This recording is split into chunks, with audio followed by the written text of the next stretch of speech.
My next guest plays a very important role in the Ford GT community. Not only does he own a Ford GT, he's the world's largest supplier of Ford GT parts outside of Ford. Scott Minch. Thank you. Pleasure to meet you again, my friend. Thanks, Joy. How you doing? Great, great. Tell us, how did you get involved with the parts? Back in '05, we've done Mustang parts for 30 years, and we've seen a need. The Ford GT being such a unique piece, limited build car, we felt that the parts would eventually be needed, and we really jumped on the program and decided this is where we need to be, is with the Ford GTs. You were very smart in those early days. When the car first came out, it was so hot, but you were able to purchase the parts at regular prices. And now ever since the run is done, Right. the prices have just gone up phenomenal, just like the car itself. Right, right.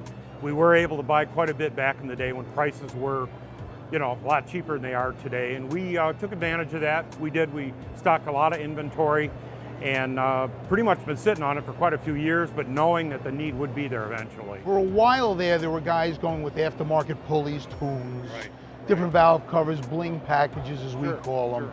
What we're noticing is a trend, just like in the Mustangs, where everybody was making hot rods out of their Mustangs. Yep. Same way in the Ford GTs. Now the trend has gone the other way. They want everything back stock. They want the bumpers back. They're taking the bumper deletes off, and that's where we kind of come into that. So, The car basically for 10 years has been bulletproof. Right. Was there anything that really you wish they keep making, or is there something you're going to be producing? it's strange what's going on with the inventory.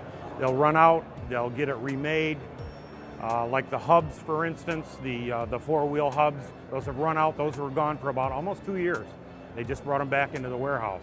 Motor mounts, same way. Those were out. The rear stabilizer link, those were out. But they're trickling back in. We're just not sure where it's going to go. And we're looking at possibly even coming up with some aftermarket replacement parts.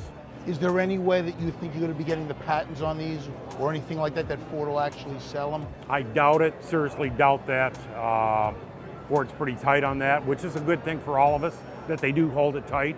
We're glad Ford built the car, that they're making the parts still. Like you said, we're at 10 years. How much longer this stuff's going to be available? Tough call. Well, my friend, we appreciate you coming out. Thank you for everything you do to the Ford GT community. I couldn't keep my cars running without you.